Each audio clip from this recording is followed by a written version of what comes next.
Bom dia para todo mundo e bem-vindos no nosso 24º Happy Hour online na internet.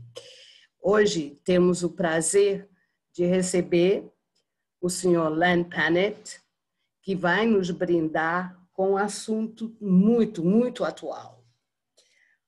Como 3D, impressão 3D, está mudando o mundo. How will 3D printing change the world?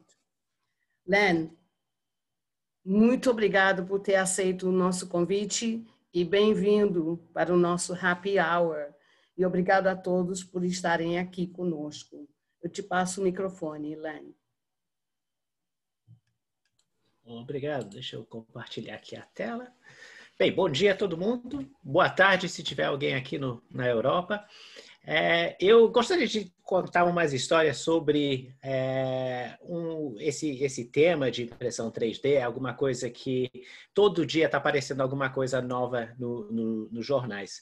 E eu quero, assim, tanto esclarecer a verdade, como também desfazer umas lendas, uns mitos sobre o que a impressão 3D pode fazer já hoje e o direcionamento dessa tecnologia e como isso vai mudar a realidade comercial que todos nós vamos passar e já estamos passando.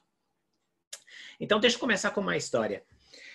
No começo dos anos 90, a gente viu o começo de uma revolução informática. E nisso tudo, tinha um estudante de informática, um tal de Zia Shisti, que estava passando por um processo que muita gente já passou, que é a aplicação de aparelhos ortodontológicos.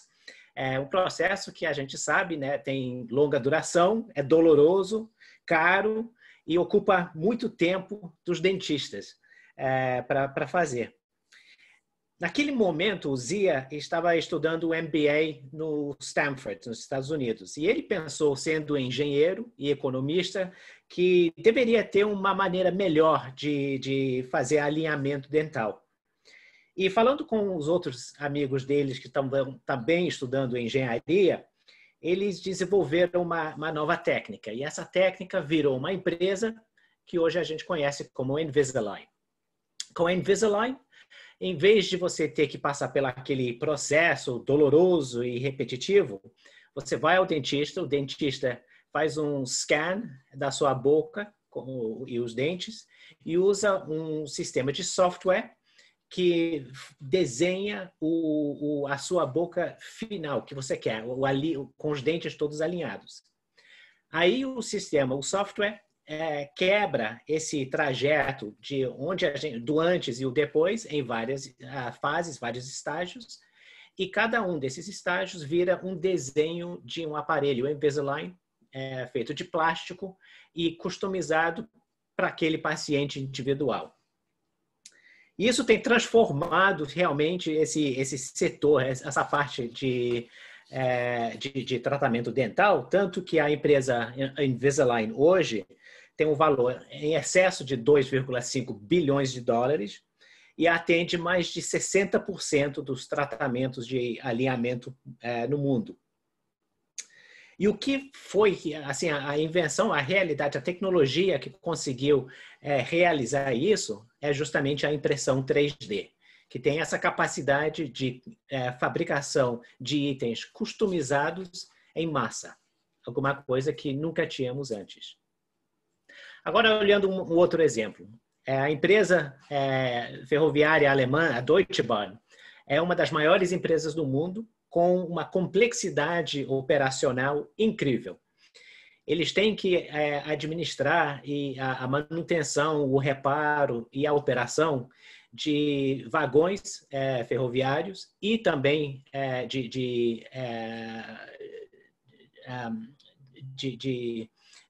caminhões e vans também, que têm até 60 anos de idade, como também algumas mais atualizadas que saíram da linha da fábrica ontem. Isso quer dizer que eles têm uma database de peças de material sobressalente que, em termos de valor, você está falando bilhões de euros em valor e milhões de itens de cada um.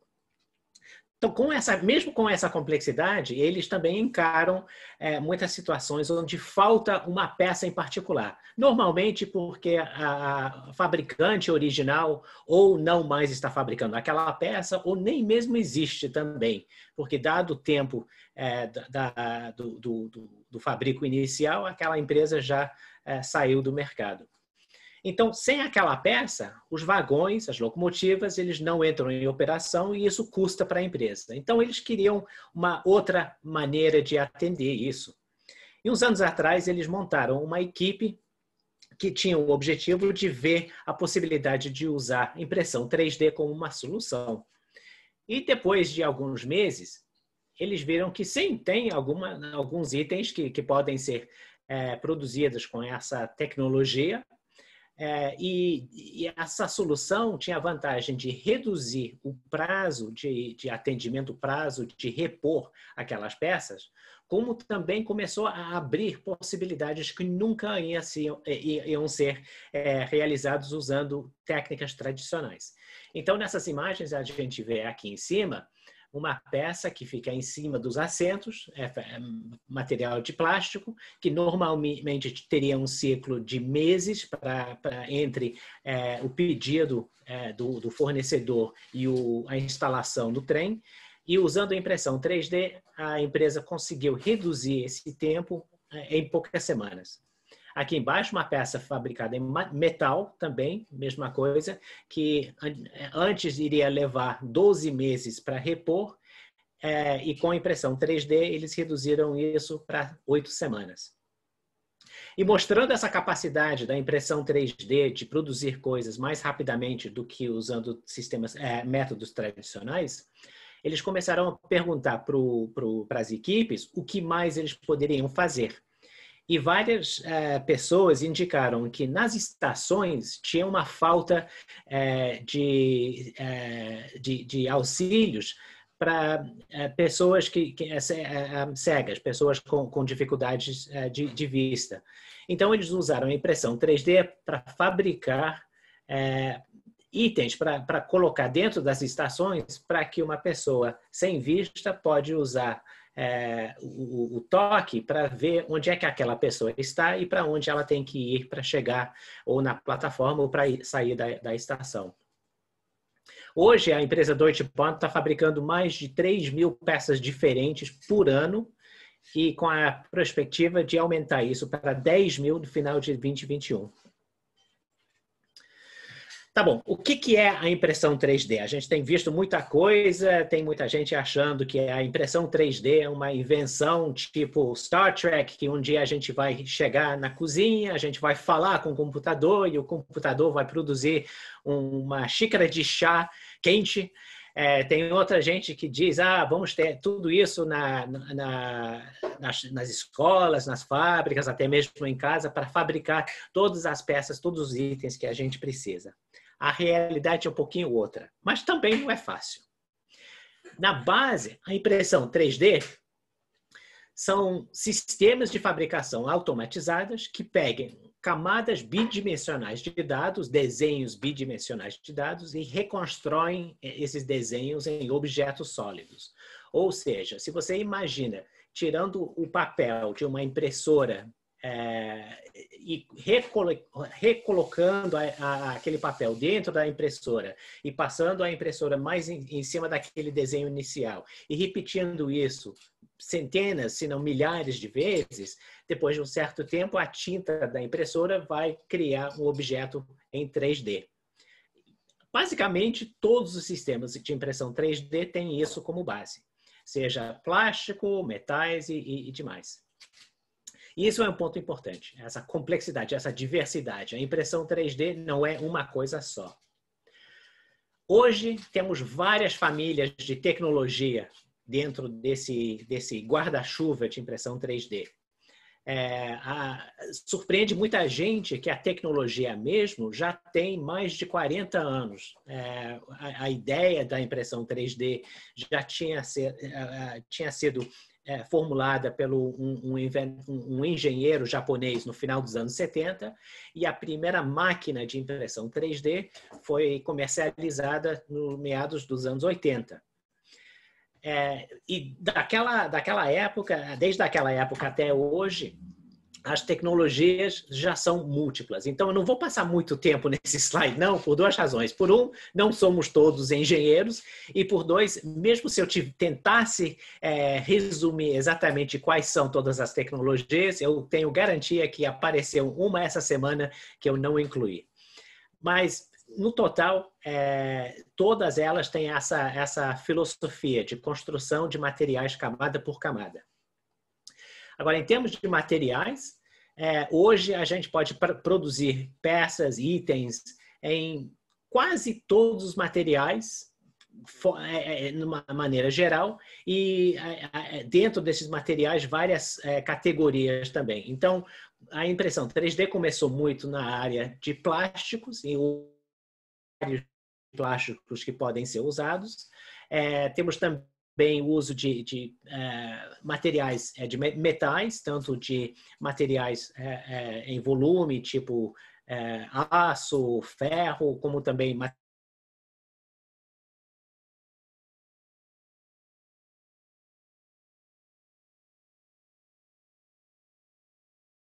epóxi, em sílica, areia, gesso e tal. E um ponto surpreendente também, materiais orgânicos. E, aliás, o primeiro órgão orgânico que foi usado dentro de um paciente foi em 1999. Foi uma bexiga que um médico construiu um arame na base usando impressão 3D para que as células daquela bexiga crescessem em volta do formato, e depois foi usado com aquele paciente. E hoje tem empresas que já estão usando a impressão 3D para desenvolver células e modelos de fígado para uso no setor farmacêutico para fazer testes, como também na área de implantes no corpo inteiro. E na área de dental, o uso de impressão 3D está acelerando, como alguns já sabem também. Em termos do papel, onde é que a impressão 3D tem um role na cadeia de valor? Bem, durante os primeiros 20 anos, o foco foi realmente na área de protótipo e desenhos. Foram as indústrias automobilísticas e de desenho de arquitetura que usavam as impressoras para fabricar os modelos e os protótipos de uma maneira muito mais rápida do que era possível usando métodos tradicionais. E tanto que naquela época, em vez de impressão 3D, falava-se muito sobre rapid prototyping, o desenho de protótipos rápido. Disso, começaram a abrir outras aplicações também, especialmente na área de fabricação tradicional, onde as vantagens da impressão em 3D de conseguir acelerar a preparação de ferramentas e peças para as ferramentas dentro dos sistemas, dos métodos tradicionais de fabricação. Até mesmo em injection molding, o uso de plásticos e moldes, a impressão 3D tem esse papel crescente também no desenho e no uso dos moldes. Mas a parte mais interessante, pessoalmente, é na produção de peças de componentes finais, de peças sobressalentes, de itens customizados e de peças para reparo também de maiores equipamentos. Então, eu acho, pessoalmente, essa parte mais interessante porque tem umas aplicações bem mais rápidas em vários setores. E a gente vai ver algumas delas daqui a pouco. Os benefícios, eu posso passar quase uma tarde inteira falando só sobre os benefícios da impressão 3D. A primeira é que a gente tem uma otimização de design aumentada. A capacidade de desenhar formatos com a impressão 3D que não são possíveis com métodos tradicionais. A gente pode otimizar também o formato de uma peça para que a peça final tenha a capacidade de stress de uma peça normal, sem ter o mesmo peso e o mesmo uso de material também. Pontos importantes para os setores aeroespaciais e automobilísticos também. A gente tem essa capacidade de personalizar um produto, de produzir customização em massa. Isso vem de uma característica da impressão 3D, que a gente pode produzir peças em lotes de uma única unidade com a mesma complexidade, o mesmo esforço do que criar milhares de peças com o mesmo formato. Uma impressora não tem nada, assim, não tem nenhuma vantagem contra o Pro de mudar o desenho da segunda peça do primeiro, do terceiro, dos primeiros dois e continuando. E temos outros benefícios. A complexidade também é livre. Normalmente, com métodos tradicionais, assim que a gente aumenta a complexidade do desenho, aumenta também o custo de fabricar aquele item também. Mas com a impressão em 3D, praticamente, se a gente pode imaginar o formato, a impressora pode produzir, mais ou menos. E também temos a flexibilidade de localidade. Normalmente, como uma fábrica tradicional, tem uma grande escala, os equipamentos são de grande porte, eles precisam de área, eles precisam de espaço, e isso tudo custa muito, então a flexibilidade de onde colocar as fábricas é bem reduzida. Mas uma impressora 3D, em termos de equipamento, é bem mais compacto, mais leve do que a fábrica total, e isso dá uma liberdade de onde colocar a impressora 3D de uma maneira que esteja mais perto do ponto otimizado naquela rede de produção. Dado todos esses benefícios, não é surpresa que a gente tem visto um crescimento anual no uso de impressão 3D na produção de peças finais, tanto nas peças sobressalentes como também ferramentas e outros itens também na cadeia de valor. Tanto que até o ano passado foi um pouquinho diferente, mas até o ano passado a gente teve um crescimento anual de mais ou menos entre 15% e 25% todo ano. Que, dado essa tecnologia já tem 40 anos de idade, para ter essa continuidade de crescimento realmente uma coisa impressionante. Mesmo em 2020, com o mercado parando e reduzindo, a gente viu um aumento no gasto anual na produção de peças com impressão em 3D de 7%, que até foi uma surpresa até para os especialistas do setor. Que quer dizer que, mesmo dado todas as restrições que a gente viu ano passado, ainda tem essa demanda tá crescendo para usar a impressão em 3D. Bem, daí vem a pergunta. Se isso é tão bom, se tem tantas vantagens, tantos benefícios, por que a gente não está produzindo tudo com impressão em 3D? Bem, a verdade é que tem muitas restrições. Por mais que a gente quer fabricar tudo em todos os materiais, o processo mesmo de impressão em 3D é lento. Se você tentar assistir um vídeo de uma peça sendo fabricada usando essa tecnologia, você vai estar lá durante horas, se não dias. Mas o processo visto de ponta a ponta é bem mais rápido, porque você não precisa acertar o equipamento, instalar equipamento, trocar peças dentro daquele equipamento. O processo vai do desenho até a impressora com um tempo bem mais reduzido do que um sistema tradicional. Então, visto de ponta a ponta, a impressão 3D é bem mais curta do que métodos tradicionais, mas a fabricação de uma peça só é bem lenta. A gente está falando sobre equipamento especializado, que requer habilidades especializadas. Nem todo material é adequado. Os metalurgistas aqui na plateia vão saber que não é suficiente dizer a gente pode produzir coisas em aço. Você precisa do tipo de aço em particular para aquela peça, dependendo dos requisitos finais daquele item. E hoje, por mais que a gente tenha explodido o número de materiais que podem ser usadas, nem todas têm essa capacidade. E a gente ainda tem umas restrições no uso na fabricação de peças com mais de um material ao mesmo tempo.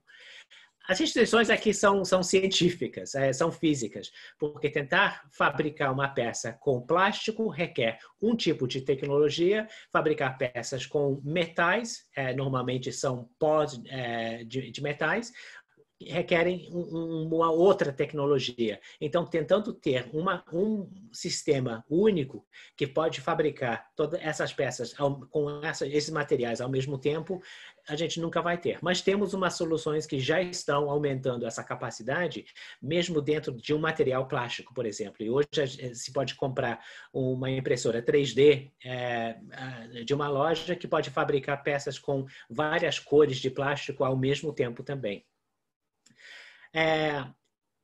E a outra grande desvantagem é que cada tecnologia e cada material requer uma impressora diferente.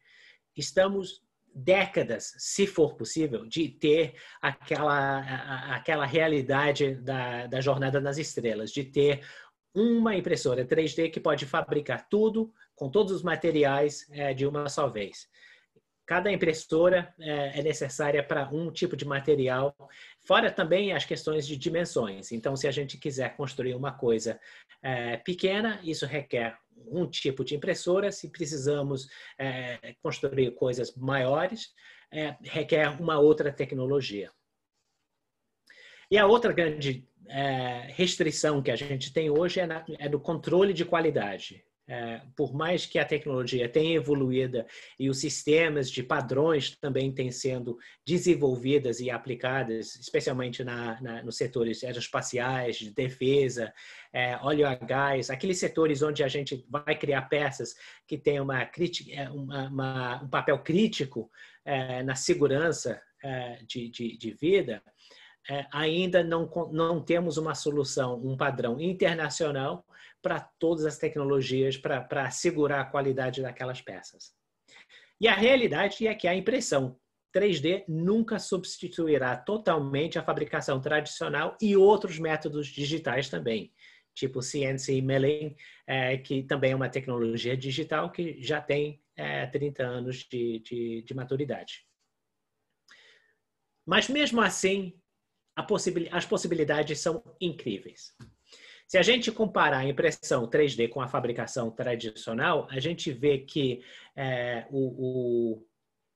a evolução dessa tecnologia está favorecendo mais e mais peças para usar essa tecnologia do que tradicional.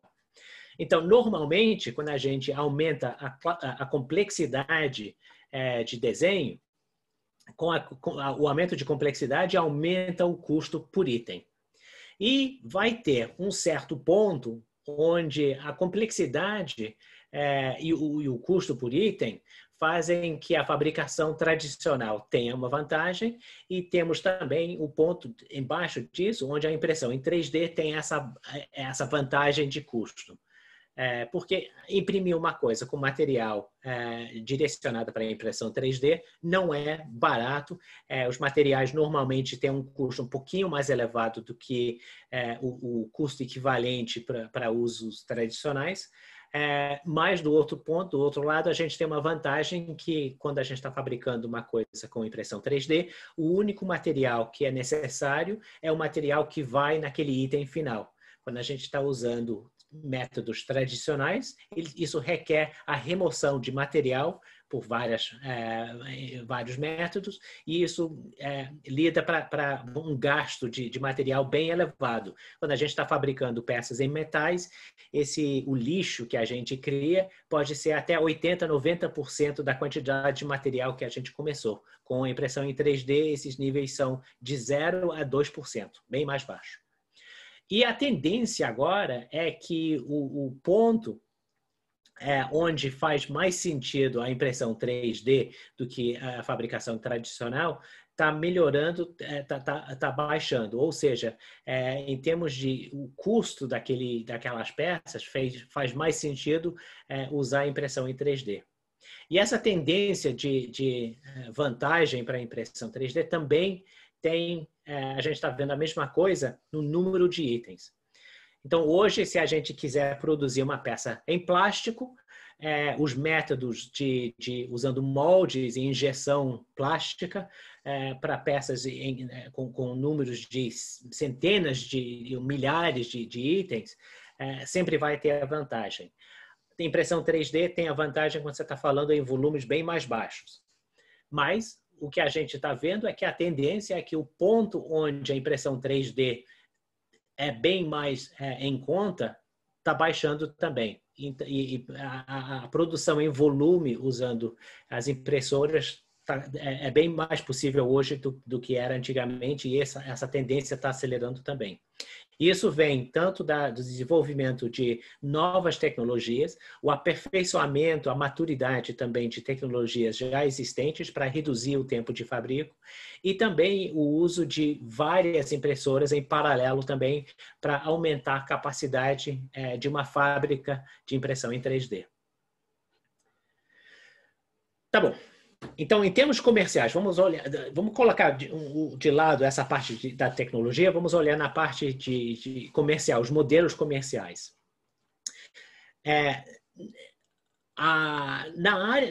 Em termos de fabricação, a parte operacional que a gente tem que olhar é o supply chain. E o modelo de supply chain tem cinco áreas. A primeira parte é o planejamento. Onde é que eu vou colocar todas as partes do meu negócio?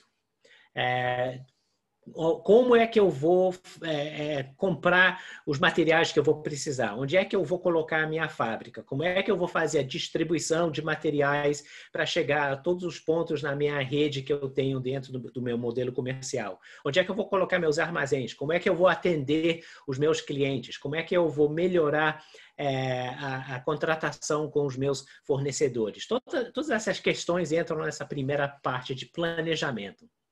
A segunda parte é o fornecimento mesmo. Dentro de modelos comerciais, a gente precisa contratar fornecedores de materiais, fornecedores de peças.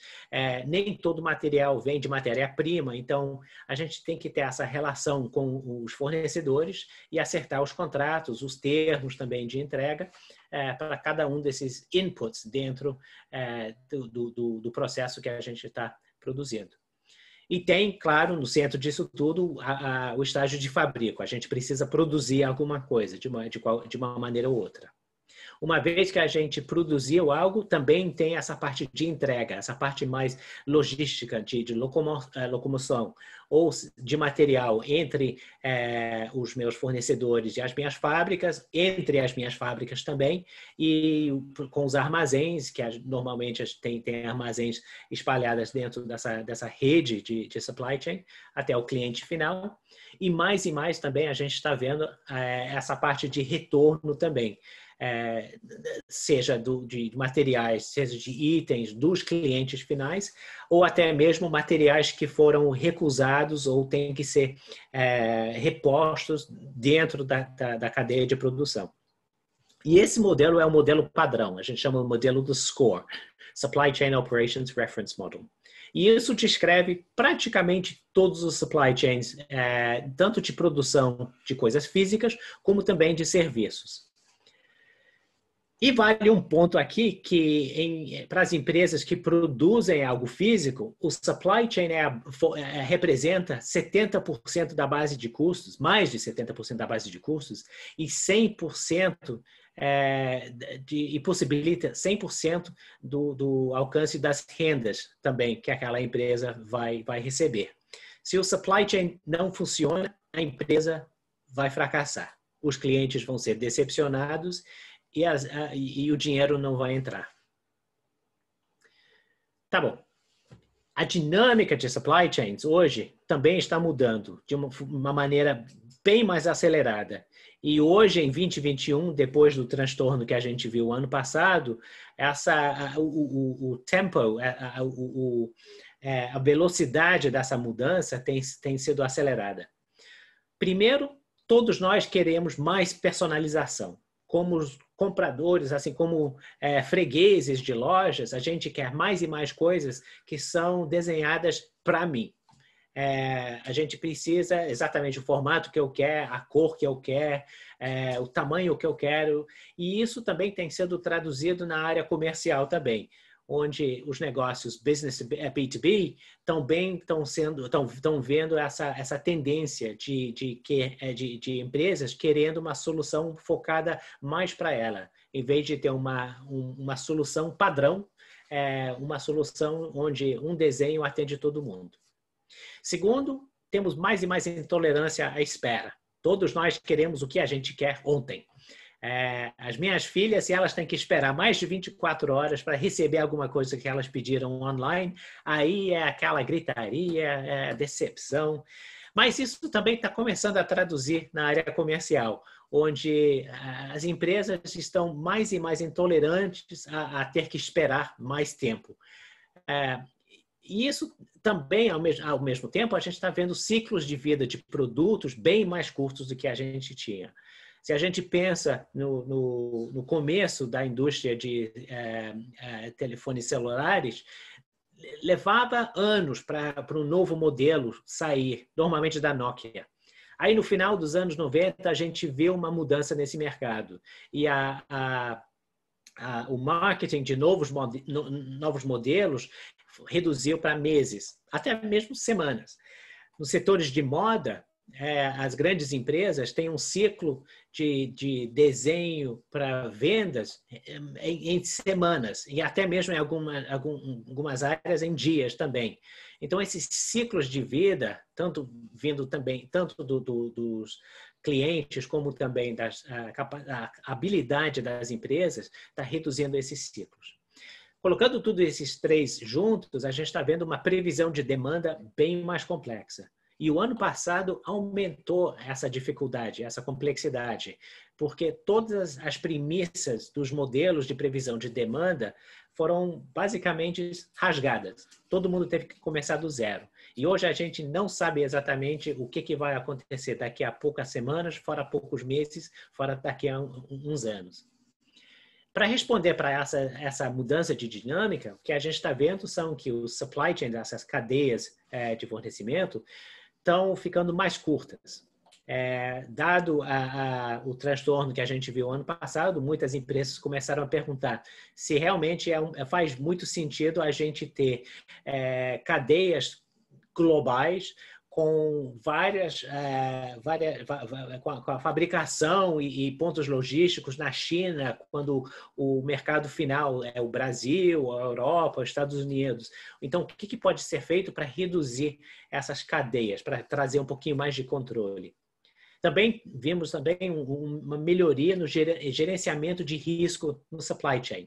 Não sei se vocês viram o noticiário hoje, mas tem um navio hoje que fechou o canal de Suez, onde 12% do material global passa a qualquer momento. Assim. Então, o gerenciamento desse tipo de risco, como é que os supply chains podem responder para isso, também é um ponto que está entrando mais e mais nas decisões de como montar um supply chain. Acelerado dado os acontecimentos do ano passado, a gente viu a transformação digital, que já era uma tendência antes, dado uma acelerada o ano passado. E hoje as empresas estão dando mais e mais investimento nessa área para tanto digitalizar a administração, a governança que eles têm dentro da empresa e com os seus sócios, com os fornecedores e também com os clientes.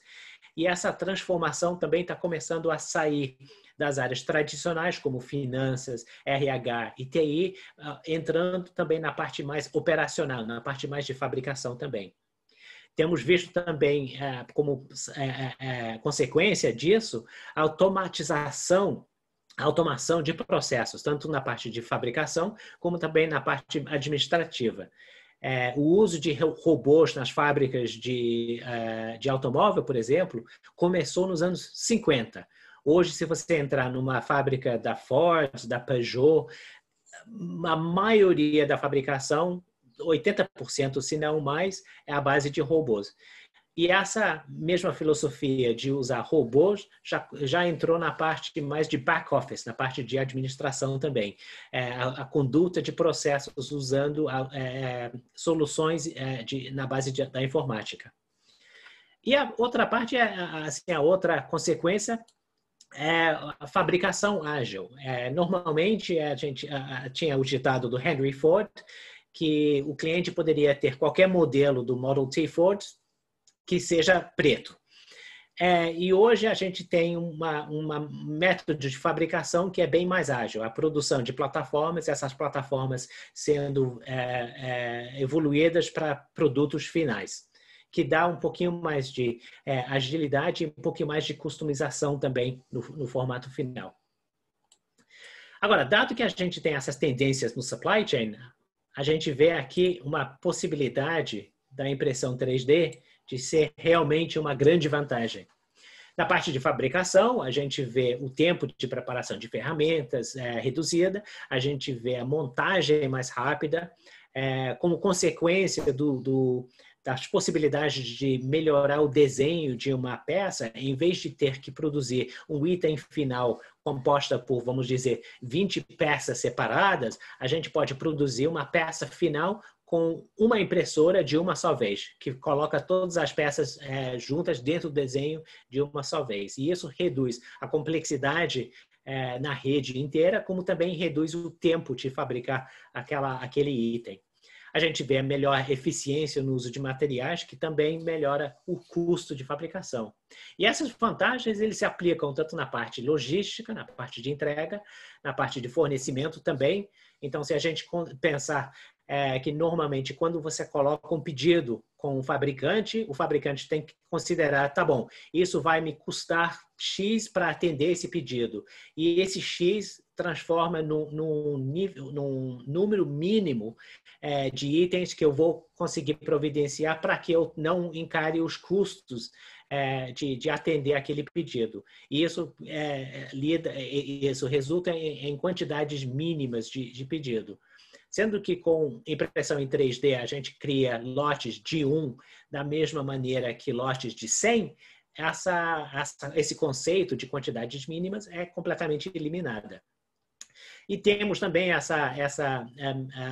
mesmas vantagens de otimizar o desenho, de reduzir o número de peças, de componentes que precisam ser juntadas. Isso também reduz o número de fornecedores que essa área de fornecimento precisa lidar. E a gente vê uma redução dos custos também de compras, porque normalmente com impressão em 3D, em vez de você comprar peças, você está comprando desenhos, você está comprando basicamente data, em vez de ter que locomover material. E também a gente vê uma redução nessa parte de retorno. Normalmente, se você imagina uma empresa que tem grandes equipamentos, eles precisam comprar todas as peças sobressalentes para durar a vida daquele equipamento. E todas aquelas peças têm que estar estocadas dentro de um armazém, e isso pode durar 25, 30, 40 anos. Se a gente tem uma solução digital como a impressão em 3D, a gente não precisa comprar todas aquelas peças logo no início, a gente reduz a cauda de peças que tem que ser armazenadas e, no final das contas, quando aquelas peças não são usadas e são obsoletas, isso basicamente um custo de obsolescência, é um custo de lixo que tem que ser jogado fora. Então, se a gente não tem essas peças no armazém, a gente já reduziu o gasto dentro do supply chain. E a gente também pode aumentar o índice de reutilização e reciclagem também, dado que já tem tecnologias que levam aquela peça final, seja que for fabricada com um material, e eles podem reciclar esse material para criar outros itens. E vários projetos já aconteceram na África, até mesmo projetos no Brasil, usando material reciclável e impressoras 3D para produzir uma peça, e se a peça não for usada, aquele material naquela peça é reciclada dentro do ciclo fechado daquela impressora. Agora, se a gente melhorar os modelos comerciais, se a gente tem um índice de performance, um nível de serviço, o que seja o critério, se a gente melhorar o que a gente está fazendo hoje, normalmente a expectativa é de ter um aumento de, vamos dizer, uns 5%. Se aquela empresa realmente for a melhor a fazer o que ela está fazendo da maneira que está fazendo hoje, talvez rende 10%. Se uma empresa realmente quiser transformar completamente o nível de performance, precisa usar a inovação operacional, inovação dentro do supply chain. Ou seja, começar do zero e ver toda a habilidade, a capacidade que tem as novas tecnologias, os novos processos, e redesenhar a maneira de atender o pedido do cliente final. A impressão em 3D possibilita fazer justamente isso, uma completa transformação nos modelos comerciais e tirando todas as restrições que normalmente seguravam para trás os modelos antigamente. E o objetivo das melhores empresas hoje é de trazer mais e mais inovação operacional para atender como é que eles vão conduzir o negócio. Se a gente pensar em termos da Airbnb, da Uber, da Amazon, eles completamente transformaram os seus setores. E eles não fizeram isso replicando modelos que já existiam, eles começaram usando tecnologia, usando filosofia diferente e modelos operacionais diferentes para conseguir fazer uma coisa que nunca ia ser possível fazer antes. E a impressão 3D, como eu falei, abre essa possibilidade. Abre a possibilidade de supply chains mais curtos.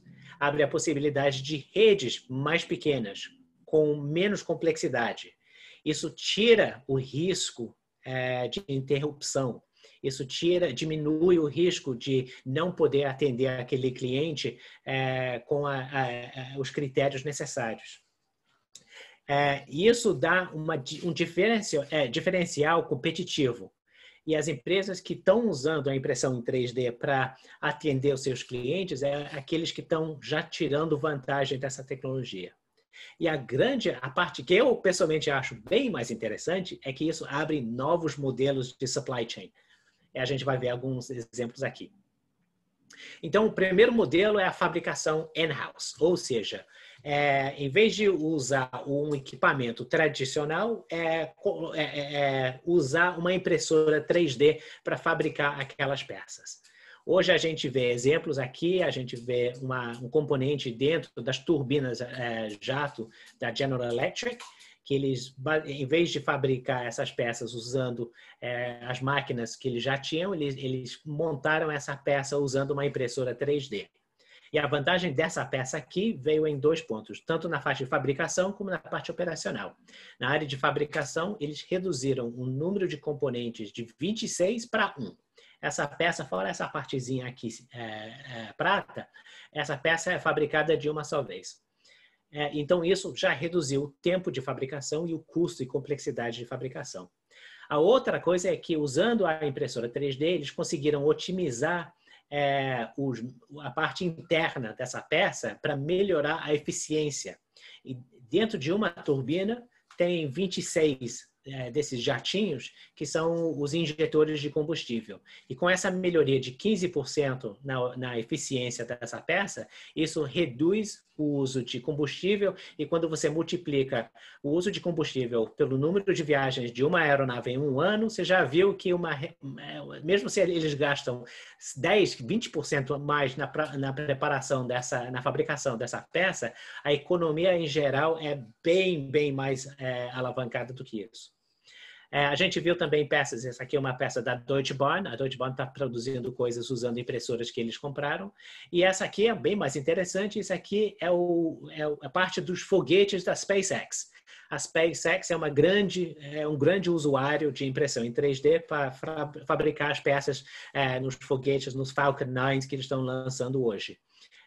Porque dá as vantagens de desenho, como também a qualidade da peça final é bem mais elevada do que usar métodos tradicionais. Tá bom, bem, nem todo mundo pode comprar uma impressora, e uma variação desse modelo é o uso de oficinas terceirizadas. Da mesma maneira, se vocês têm a minha idade, quando a gente preparava os nossos trabalhos na faculdade, a gente já tem a idade de usar uma máquina datilográfica, e a gente tinha que levar aquele papel para uma oficina especializada que é encapuzar e tudo, em vez de fazer em casa. Eles tinham as máquinas, até tinham aquela época que as impressoras que a gente tinha em casa não serviam para nada, a gente tinha que levar para uma loja que ia imprimir aquele documento e produzir. E esse conceito de uma oficina de impressão em 3D também tem muitos desses hubs espalhados no mundo, tanto no Brasil como no resto do mundo também. E eles têm várias máquinas para usar materiais diferentes para várias razões, e as empresas estão usando essas empresas terceirizadas para trazer essa capacidade, essa habilidade de impressão em 3D.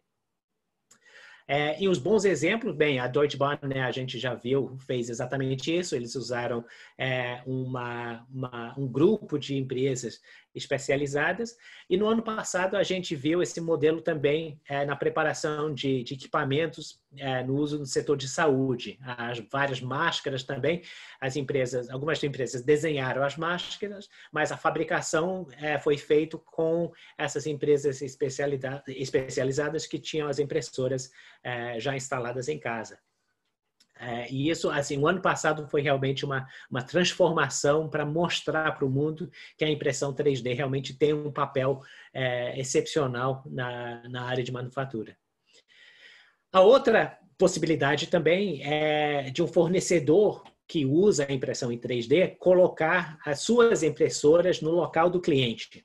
E isso reduz completamente o tempo para atender um pedido. Em vez de, por exemplo, a Ford receber um pedido de uma fábrica no Chile e ter que colocar as peças fabricadas numa fábrica nos Estados Unidos ou na China e colocar no navio e translocar para o Chile, imagina se a Ford conseguisse colocar umas impressoras dentro do Chile, ao lado do ponto de serviço que a Ford tem lá, e basicamente eles mandam os desenhos para aquela impressora e a peça final é produzida no local. Isso tem vantagens em termos de tempo de atendimento, como também o custo também de atendimento, dado que a grande parte de taxas e tarifas que são aplicadas em peças, em material, é nessa parte de importação e exportação. Em vez de translocar coisas físicas, a gente está usando sistemas de software. E um exemplo disso, um exemplo de grande escala, foi um projeto na Holanda, já uns 3 anos atrás, onde uma empresa colocou uma impressora 3D robotizada dentro do porto em Rotterdam, e usou essa impressora para passar o desenho de uma hélice de um dos barcos lá que atendem lá, que fazem um serviço lá dentro do porto. E só para te dar uma ideia, essa hélice tem 10 metros de altura. É feito de metal e levou, de ponta a ponta, levou 3 meses para fabricar, em vez de 1 ano, fora a necessidade de não ter que transportar a hélice final de uma fábrica dentro da Holanda ou no resto da Europa para o porto final. E essa hélice já foi instalada no barco e hoje aquele barco está sendo operado dentro do porto de Roterdã. Aí um modelo que eu acho também bem interessante é onde o cliente tem ao seu dispor várias impressoras em 3D, cada uma delas com habilidades, capacidades diferentes, e em vez de comprar peças do fornecedor, eles compram esses desenhos, o fornecedor passa os desenhos, e é o cliente que opera as máquinas, é o cliente que se responsabiliza para qual a peça que vai ser produzida. E isso foi, quando eu escrevi o meu livro uns anos atrás, esse desenho já era uma imaginação, já só estava na imaginação. E no ano passado se realizou. Um hospital em Paris comprou um banco de impressoras da empresa Stratasys, e com a Stratasys eles desenvolveram um cardápio de peças médicas e passaram esse cardápio num iPad para os médicos, e os médicos, no começo, durante o trabalho deles no dia a dia, eles entram no aplicativo, eles pedem, olha, eu preciso de uma dessas peças, 3 dessas peças, e esse pedido vai lá na sala de impressão em 3D, e até o final do dia, aquelas peças são trazidas para o médico e ele já pode usar com o paciente. E tudo isso fica no controle do hospital. A Stratasys, a montadora das impressoras, só se responsabiliza pela manutenção e o reparo dessas impressoras. Hoje a gente tem uma variação disso também na estação espacial, onde tem duas, aliás, impressoras em 3D já montadas lá na estação, e se os astronautas precisam de uma ferramenta, eles podem passar os detalhes, os requisitos para o time de engenheiros no solo, o pessoal no solo desenha aquela ferramenta e passa os dados para aquela máquina na estação espacial, e os astronautas apertam para ligar e a ferramenta está lá. E isso já foi usado várias vezes e a primeira vez já foi 3 anos atrás, onde o astronauta precisava de uma ferramenta em particular e de ponta a ponta levou 3 semanas, eu acho, do início do diagnóstico que é precisado daquela ferramenta até receber. Se ele tinha que esperar a chegada do próximo foguete, ia levar meses para isso chegar. Mas conseguiram a primeira vez em 3 semanas. E hoje eles estão fazendo esse ciclo agora em poucos dias. Agora, o uso de impressão 3D tem outras considerações, tem considerações mais amplas. A primeira parte é a propriedade intelectual. Então, se eu tenho um desenho de um item particular, o desenho daquele item normalmente é a propriedade de uma empresa, até mesmo de uma pessoa. E aí tem a pergunta, tá bom, então quem é o dono do desenho de um componente de um grande equipamento?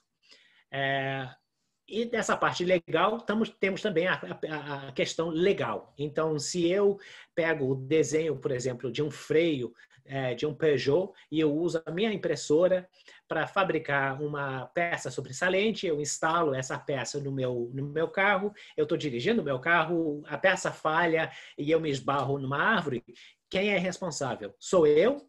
É o cara que desenhou que fabricou a máquina, é a pessoa que desenhou o freio no ponto inicial disso tudo. E essas questões ainda não foram resolvidas. E da mesma maneira que a gente viu a lei tendo que evoluir para a realidade tecnológica nos anos 80 e 90, com o uso de máquinas de vídeo, cassete e tudo, essa parte legal vai evoluir durante os próximos anos. Eu já mencionei a falta de padrões internacionais adequados, mesmo os que está sendo evoluído, ainda faltam esses padrões, e a garantia de qualidade ainda, a repetitividade de produção usando impressão em 3D. As máquinas usam plásticos e pozinho de metal também, e cada um desses materiais eles produzem durante a operação das impressoras. Eles normalmente também eles produzem gases e vapores que não são bem saudáveis, então também temos que considerar a parte de saúde e segurança durante o uso das impressoras. Fora também que elas usam uma corrente grande de energética, então a gente tem vários riscos físicos também. A base de habilidade, o conhecimento que se precisa como um engenheiro, como um desenhista, também você tem que desenhar peças para uso nas impressoras em 3D. Hoje, as escolas de desenho, eles atendem a tecnologia tradicional, ou seja, como é que eu vou desenhar as minhas coisas usando as ferramentas tradicionais. Desenhando coisas para usar numa impressora 3D requer uma filosofia, um approach bem diferenciado. E só hoje é que os cursos estão começando a introduzir esse treinamento nas qualificações. E fora também a parte de técnica, porque os materiais são materiais técnicos, os equipamentos são técnicos, e isso também requer uma especialização e não tem muita gente já qualificada.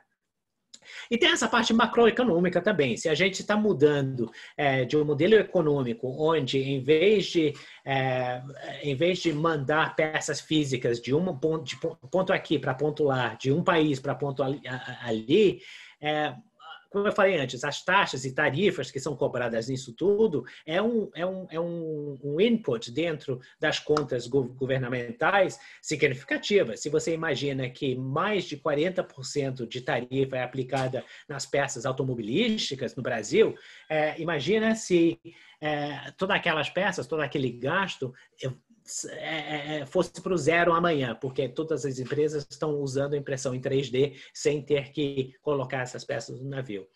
E eu tenho certeza que até mesmo esse ano a gente vai ver governos mudando a tabela fiscal para começar a colocar taxas no uso de impressão 3D. Por enquanto, está de graça, mas daqui a pouco eu tenho certeza que vamos ver um custo macroeconômico disso tudo também. Eu quero te dar 2 números, só para colocar tudo isso em termos. O primeiro é 35 trilhões de dólares. Isso representa o total anual de produtos fabricados, seja equipamentos ou o que for. O segundo número é 400 bilhões de dólares. E isso representa o total anual de materiais sobressalente.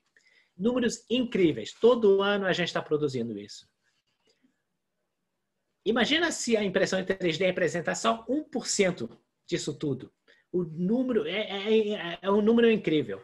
O valor do setor hoje, eu mostrei antes do gráfico, chega em torno de 2,5, 3 bilhões. Então, ainda falta muita coisa para a capacidade da impressão em 3D realmente ser uma coisa significativa.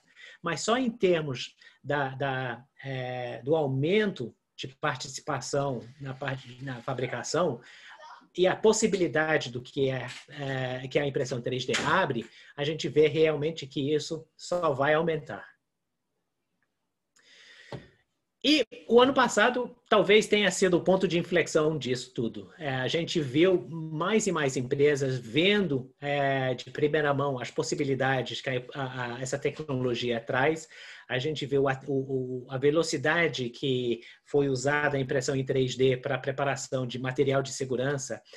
Um dos grandes sucessos que a gente viu ano passado foi do uso de impressão em 3D para resolver a falta de ventiladores nos hospitais. Várias empresas, eles pegaram as impressoras que eles já tinham fabricando peças para os setores aeroespaciais, automobilísticos, até mesmo em casa, e mudando os desenhos para fabricar peças para ventiladores. E a gente, um item, não sei se todo mundo viu, foram 2 engenheiros italianos que levaram 6 horas para redesenhar uma peça que estava faltando nos ventiladores dos hospitais italianos. eles já estavam produzindo as novas peças em menos de um dia e já estavam sendo usadas nos sistemas.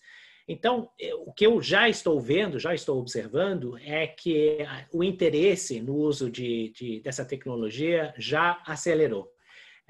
E eu não tenho dúvida que agora que os tomadores de decisão nas empresas já estão com essa ferramenta em mente, a gente vai ver uma aceleração nisso tudo. Só falta eu dizer, se alguém tiver mais interesse nesse tema, eu tenho um livro que foi publicado recentemente, que olha cada uma dessas áreas, ele faz uma explicação um pouquinho mais detalhada das tecnologias, de quais as vantagens em cada área do supply chain e nos modelos também que são possibilitados. Eu também, dentro do livro, eu dei um plano para uma empresa onde aplicar impressão em 3D, como é que se deve planejar e atender esse desejo. O livro está disponível hoje na Wiley, na Amazon, infelizmente não traduzido no português ainda, mas se tiver uma casa de publicação interessadas, eu trabalho com elas para fazer a tradução. E obrigado.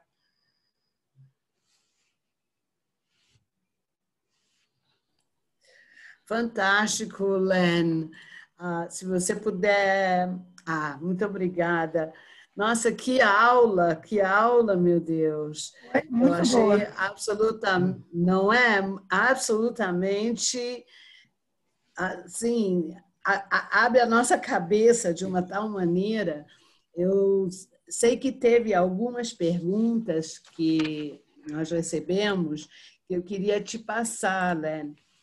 Qual o impacto do printing 3D na área da educação? Boa pergunta. A primeira é que os currículos vão ter que ser mudados. Agora que a gente está vendo a impressão em 3D como sendo uma ferramenta viável, isso tem que entrar nos currículos dos engenheiros, dos técnicos também, para abrir, e os dos desenhistas também. Então, todos aqueles cursos de desenho, eles têm que começar a explicar, olha, vocês não têm aquelas restrições que antigamente a gente tinha. Tem que ter as aulas também no uso do software. Por mais que a gente tenha essa vantagem na parte física, o software para desenhar coisas para impressão em 3D é um pouquinho mais não amigável. Então, essa parte certamente tem que ser apresentada. O que eu já estou vendo são algumas escolas já instalando uma impressora para até mesmo explicar dentro dos cursos de desenho na escola secundária, o que a impressão em 3D é e o que pode ser feita com ela. E eu vejo essa parte crescendo. Uhum. Aqui no Brasil, quais os estados que estão com essa tecnologia mais desenvolvida no Brasil? Eu não tenho os números exatos, mas eu imagino que seja São Paulo, porque São Paulo tem a grande concentração de setores aeroespaciais e automobilísticos, como também a parte de tecnologia também. A USP é um líder nessa área, e eu não tenho dúvida que tenha mais representação. Eu sei que tem várias outras empresas de impressão em 3D espalhadas no Brasil. Muitas delas no Recife, até mesmo no Rio, Porto Alegre também. Uhum. Uma outra pergunta é: quais novas tecnologias você enxerga que irá impactar a quarta revolução industrial? Poxa, isso já é material de um curso educacional separado. Tanta coisa. A grande revolução foi no custo de microprocessors, de chips, e a flexibilidade do software. Dado essa base que a gente tem hoje, a gente pode colocar um chip dentro de um material vestiário para se fazer esse segmento. O custo é tão baixo. E hoje, assim, na parte de manufatura, a gente está vendo um segmento dentro do processo de fabricação de ponta a ponta, usando sensores para ver, tá bom, o material está em qual estado, onde é que está, o que aconteceu com ela e o que vai acontecer. Então, a gente está vendo uma melhoria de eficiência, uma melhoria de processo na base desses sensores.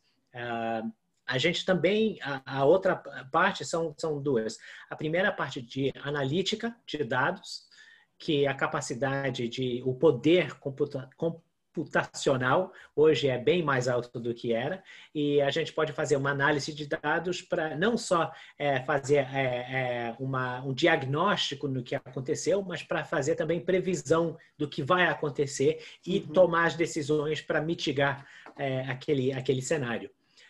Então, hoje a gente está vendo isso. Tem várias empresas de bens de consumo que estão usando informação de tempo, informação de logística, como é que está o trânsito, já para fazer a previsão de entrega, a previsão de demanda que vai ter. Uma empresa bem conhecida de sorvetes usa como é que está o tempo hoje, como é que vai estar o tempo na semana que vem, para usar soluções na base de inteligência artificial para fazer a previsão da demanda de sorvetes daqui a uma semana. Com assim, o acerto. A certeza, o acerto é bem alto também. Incrível. A última pergunta aqui, na sua opinião, quais trabalhos deixarão de existir no futuro?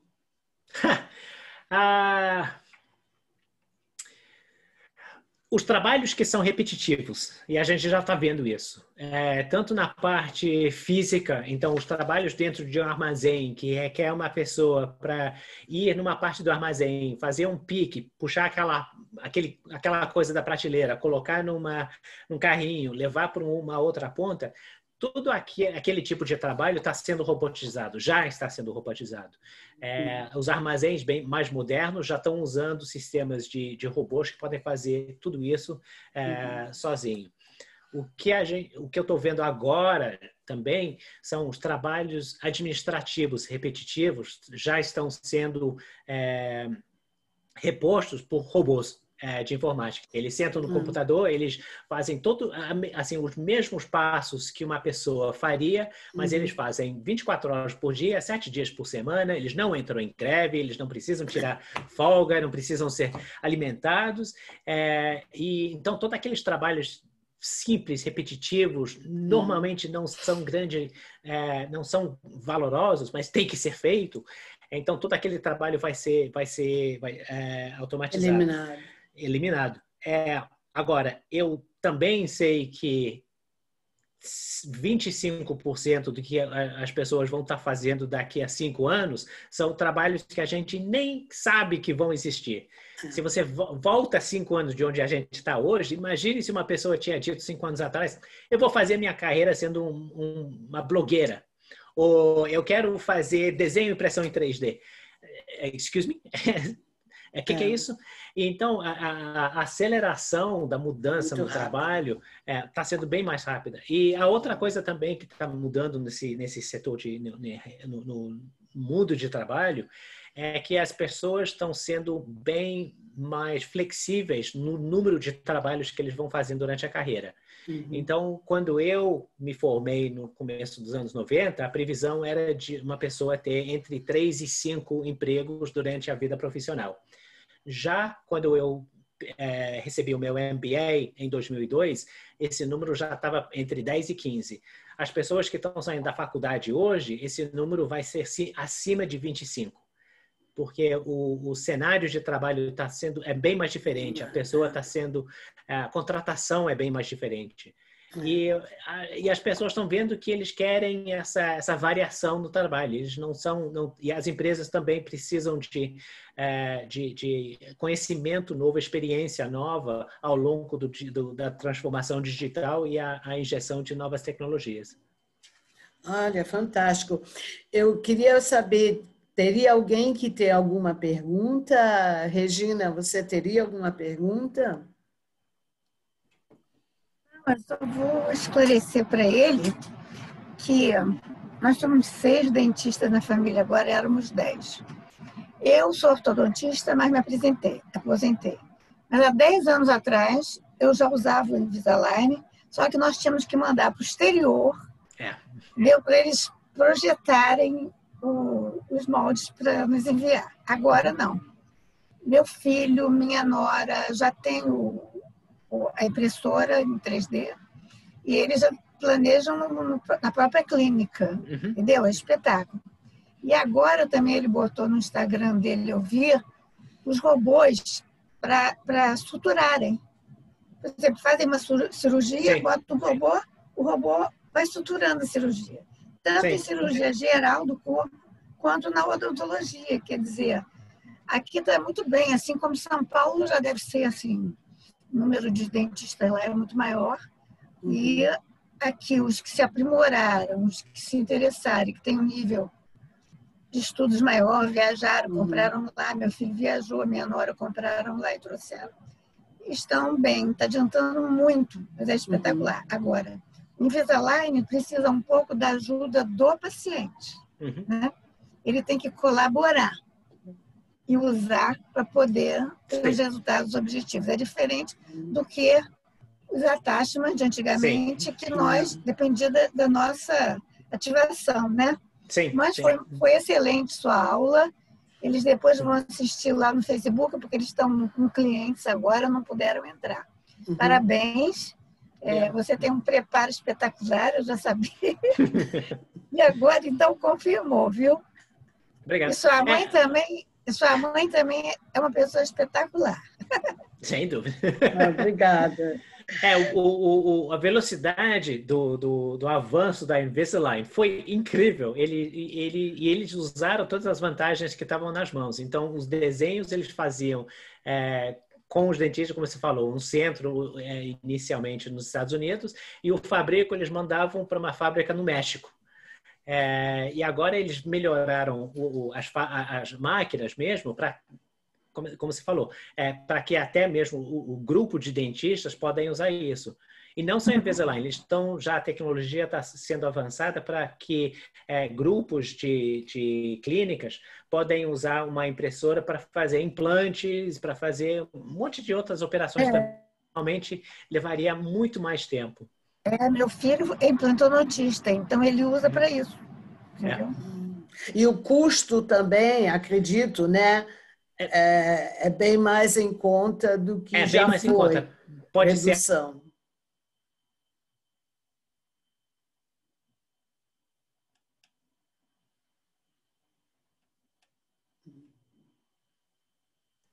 Acho que a Mirai congelou. Não, eu voltei. É a NET que fica oscilando, me perdoe. Gregory, você teria mais alguma pergunta, Gregory? Eu tenho. Primeiramente, agradecer, Len, pela excelente explicação sobre esse tema tão importante. E a minha pergunta seria mais ou menos analisando o cenário internacional como um todo, se existe alguma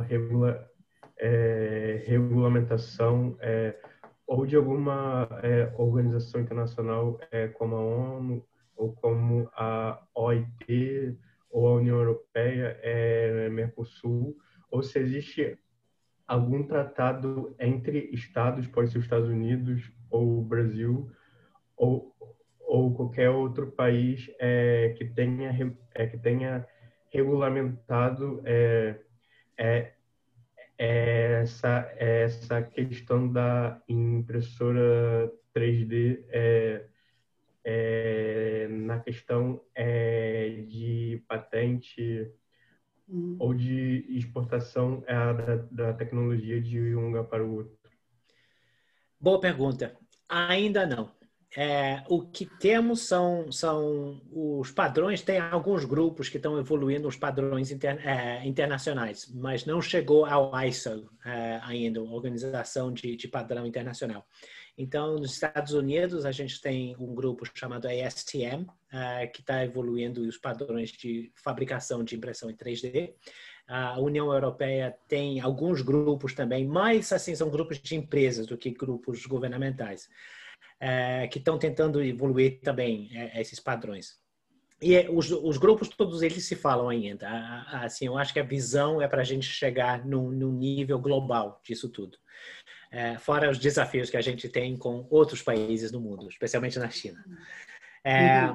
Em termos legais, não. Ainda tudo é feito na parte nacional, no nível nacional. Então, os Estados Unidos têm umas restrições legais, por exemplo, no uso de impressão em 3D para fabricar armas de fogo, que é um ponto que ninguém levantou ainda. E a gente viu também umas restrições na... bem, assim, os primeiros cases de desafio na quebra de propriedade intelectual. Mas isso também no nível nacional, não internacional. E hoje, que eu saiba, a única restrição que eu sei é na Jordânia, onde até recentemente você era proibido de ter uma impressora 3D sem uma licença do governo. E se você fosse uma pessoa civil, nem pensar. Você tinha que ser uma empresa. Mas eu acho que eles já deram um passo para trás com isso. Mas fora isso, não. Assim, tantos países estão desenvolvendo isso. Onde é que foi? Foi Dubai?